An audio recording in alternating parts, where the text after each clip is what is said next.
Junior NTR గారు ఒక political party పెట్టబోతున్నారని చెప్పి గత కొన్ని రోజుల నుంచి సోషల్ మీడియాలో పెద్ద ఎత్తున వైరల్ అవుతూ ఉంది. ఇక జూనియర్ ఎన్టీఆర్ గారికి సంబంధించినటువంటి టీం వాళ్ళు చెప్పింది ఏంటంటే పొలిటికల్ పార్టీ కాదు, కేవలం ఊరు వాడ అనే ప్రోగ్రామ్ తోటి సేవా కార్యక్రమాలు చేయడానికైతే మేము యోచిస్తున్నాము అని చెప్పి వాళ్ళైతే చెప్పడం జరిగింది. ఇక క్లియర్గా చూస్తే జూనియర్ ఎన్టీఆర్ గారి అడుగులు, జూనియర్ ఎన్టీఆర్ గారి విధానాలు ఇవన్నీ చూస్తే మాత్రం ఖచ్చితంగా ఆయనకు రాజకీయాల ఇంట్రెస్ట్ అనేది ఉంది. ఆయన పొలిటికల్గా ఏ స్టాండ్ తీసుకుంటారనేది మాత్రం గత కొన్ని రోజుల నుంచి వైరల్ అవుతున్న విధంగానే పొలిటికల్ పార్టీ పెట్టబోతున్నారనేది సంకేతాలు బలంగా వినిపిస్తున్నాయి.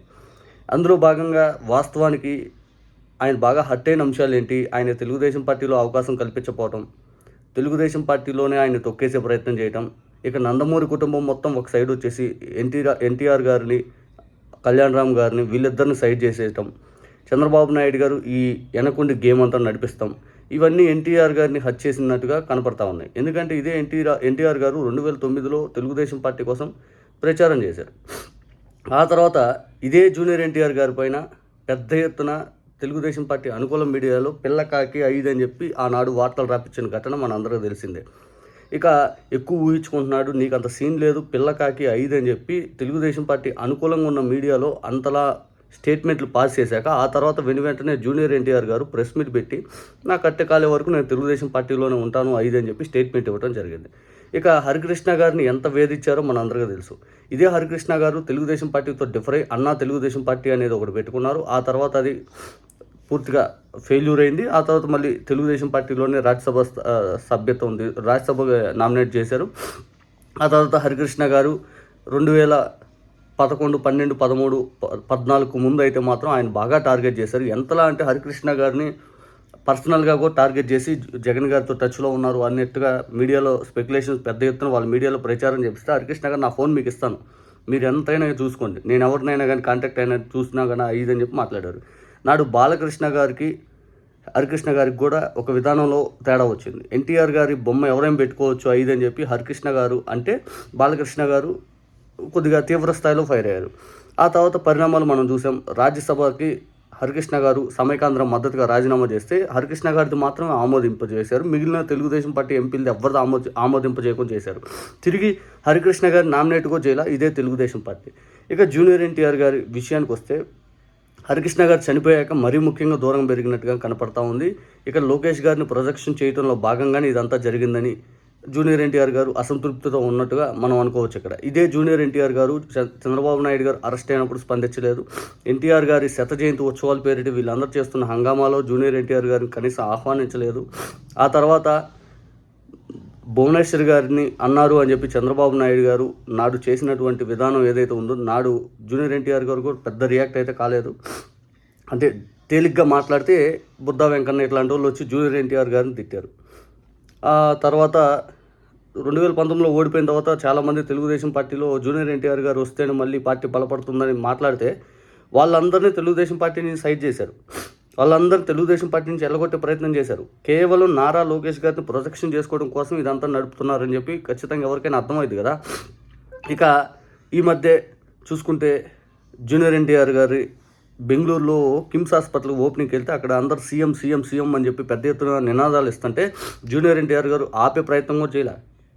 పొలిటికల్ ర్యాలీలాగా భారీ జనసందోహం అక్కడికి వచ్చింది. ఆ తర్వాత జూనియర్ ఎన్టీఆర్ గారు పలు ప్లాట్ఫామ్స్లో ఎక్కడైనా కానీ పొలిటికల్గా ఎప్పుడు అని ప్రశ్నలు అనేవి మరి ఎలా అడుగుతున్నారు, లేకపోతే అది మనందరూ తెలిసిందే. కొన్ని ప్రెస్ మీట్లు ఏంటంటే పెయిడ్ ఉంటాయి, కొన్ని ఏంటంటే మాటలు జనరల్గా ఉంటాయి. ఇట్లాంటి ఘటనలో మరి పదే ఆ ప్రశ్నలు రావడం కూడా ఇక్కడ సందేహాలకు అయితే తావిస్తూ ఉంటుంది. ఇంకా జూనియర్ ఎన్టీఆర్ గారిని వీళ్ళు వేధించిన విధానం మొత్తానికి తెలుసు. ఇంకా జూనియర్ ఎన్టీఆర్ గారు వాస్తవానికి అయితే మాస్ క్రౌడ్ పుల్లరే. 2004 ఆంధ్ర వాళ్ళ ఫంక్షన్ ఏదైతే ఉందో ఆడియో ఫంక్షన్ గుడివాడలో జరిగింది, నిమ్మకూరులో పెద్ద ఎత్తున ఇప్పటికి కూడా చర్చనీయాంశం అవుతూ ఉంటుంది. ఎందుకంటే విపరీతమైన క్రౌడ్ ఆ ఫంక్షన్కి హాజరయ్యారు.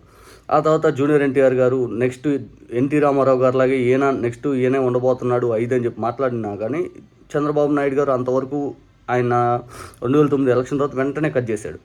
మహానాడుకు కూడా పెద్దగా ఎప్పుడు పిలవాల. 2012 మహానాడుకు కూడా పిలవలేదు అనుకుంటా. 2012, 13, 14 ఏ సంవత్సరం జరిగినా కూడా ఇంకా మహానాడుకు పిలవాల. చంద్రబాబు నాయుడు గారు ప్రమాణ స్వీకారం కూడా పిలవాల. ఇంత చంద్రబాబు నాయుడు గారు జూనియర్ ఎన్టీఆర్ గారిని వేధింపులకు గురి చేసుకుంటూ ఆయన పక్కదోసే ప్రయత్నం చేస్తున్న సందర్భంలో ఖచ్చితంగా ఎందుకు మనందరూ బాగా గుర్తుంది, ఆయన అనంతపూర్ ఎంపీ ఒక ఆయన జూనియర్ ఎన్టీఆర్ గారి తల్లిని తిట్టి జూనియర్ ఎన్టీఆర్ గారిని బుడ్డా పకీర్తో పోలుస్తూ పూర్తిగా ఎట్లా పడితే అట్లా మాట్లాడితే ఇదే తెలుగుదేశం పార్టీ ఆయన సస్పెండ్ చేయకుండా ఎమ్మెల్యేని టీడీపీ ఎమ్మెల్యేని స్వయంగా ఎన్టీ రామారావు గారి కోడల్ని ఎన్టీ రామారావు గారు మనవని తిట్టినా కూడా వాళ్ళు పట్టించుకోలేదనే బాధ ఆయనలో ఉంటుంది కదా. మన పార్టీలో మనకే ఎంత చుచ్చు పెడుతుంటే ఆయన ఖచ్చితంగా బాధపడతాడు. అదే ఎమ్మెల్యేని మళ్ళీ పిలిపించుకొని అంతా బాగానే ఉందన్నట్టు పంపించేశారు చంద్రబాబు నాయుడు గారు. ఇంకేం చేయాలి? ఆయన ఏం చేస్తాడు? మ్యాక్సిమం ఆయన పొలిటికల్ పార్టీ పెడతాడు అని చెప్పి ఇప్పుడు వార్తలు వస్తున్న క్రమంలో ఆయన YouTube channels main stream media ఆయన టార్గెట్ చేస్తున్నాయి. కొంతమంది ఇప్పటికే పూర్తి స్థాయిలో జూనియర్ ఎన్టీఆర్ గారిని టార్గెట్ చేసుకుంటూ వ్యక్తిత్వ హననం చేసేదానికి ప్రయత్నం చేస్తూ ఉన్నారు వాళ్ళ సోషల్ మీడియా కానీ ఇదంతా. జూనియర్ ఎన్టీఆర్ గారి సినిమాల్ని గతంలో ఏ విధంగా టార్గెట్ చేశారు ఇవన్నీ తెలుసు మనకు. దమ్ము దగ్గర నుంచి, నానక ప్రేమతో దగ్గర నుంచి, జనతా గ్యారేజ్ దగ్గర నుంచి, లౌకుష దగ్గర నుంచి ప్రతి సినిమాలో జూనియర్ ఎన్టీఆర్ గారిని టార్గెట్ చేసుకుంటూ ముందుకెళ్ళారు వీళ్ళు.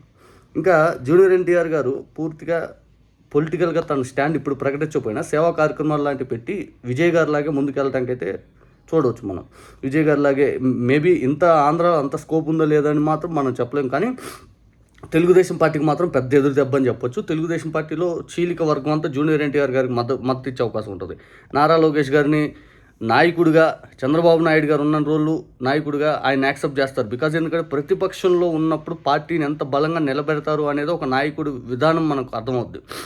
ఎందుకంటే లోకేష్ గారు ప్రతిపక్షంలో ఉన్నప్పుడు ఎక్కడా కనపడలేదు. ఈ రోజంటే నారా లోకేష్ గారు ముఖ్యమంత్రి లెవెల్లో షాడో సీఎంగా పనిచేస్తుంటే ఆయన దగ్గరికి అధికారులు వెళ్తారు. ఆయన ఎక్కడ చూసినా మీడియాలో హైప్ చేసుకుంటారు. ఈరోజు అధికారం ఉంది కాబట్టి ఆయన విపరీతం హైప్ ఇవ్వచ్చు. ఇదే అధికారం రేపు పోతే ఇదే నారా లోకేష్ గారు ఇలాగే బలంగా నిలబడతాడు అంటానికి ఎక్కడ కూడా మనకేం సందేహం కనబడట్లేదు కదా.